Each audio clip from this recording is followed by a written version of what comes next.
এটা এই একটা যাচ্ছে দেখো জয়পুরিতে যাচ্ছে, এটা একটা যাচ্ছে দেখো জয়পুরির মধ্যে যাচ্ছে, দেখো প্রিন্টটা জয়পুরির মধ্যে যাচ্ছে, দেখো এটা একটা প্রিন্টের উপরে যাচ্ছে, দেখো ভীষণ সুন্দর। এর কিন্তু সাইজ অপশন এক্সেল আর ট্রিপল এক্সেল কিন্তু তোমরা পেয়ে যাবে। আচ্ছা এই একটা যাচ্ছে দেখো ব্লুতে যাচ্ছে, দেখো এই একটা যাচ্ছে দেখো ব্লুতে, প্রত্যেকটা ভীষণ সুন্দর। দেখো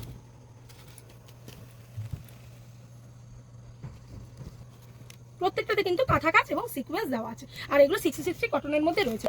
আজকে সিল্ক বাটিক আইটেমের মধ্যে দেখাবো। বাটিক সিল্কের জন্য অনেকে বলেছিলে সিল্ক বাটিক আইটেমটার জন্য, তো আমাদের কাছে একদম স্টক হয়ে গেছে, ঢাকা কোম্পানি বার করেছে। তো দেখো সিল্ক বাটিকটা ভীষণ সুন্দর, দারুণ সুন্দর, দারুণ সুন্দর। দেখো কালারটাও ভীষণ সুন্দর। এই যাচ্ছে তার দোপাট্টা, দেখো কাপড় কি বলবো, কাপড় ভীষণ সফট কোয়ালিটির কাপড় যাচ্ছে, সিল্ক বাটিকের মধ্যে যাচ্ছে। এখানে দেখো ছোট্ট ছোট্ট সিকোয়েন্স, পুরো পুরো অল ওভার ছোট্ট ছোট্ট সিকোয়েন্স দেওয়া রয়েছে, ভীষণ সুন্দর যাচ্ছে। দেখো ব্যাক পোর্শনটা একবার দেখিয়ে দিই, সিল্ক বাটিকের উপরে যাচ্ছে। এটা আমরা তো কটন বাটিক প্রচুর বিক্রি করেছি এবং এখনো করছি, যেটা বাটিক সিল্কের মধ্যে যাচ্ছে। দেখো ভীষণ সুন্দর যাচ্ছে, এটা একটা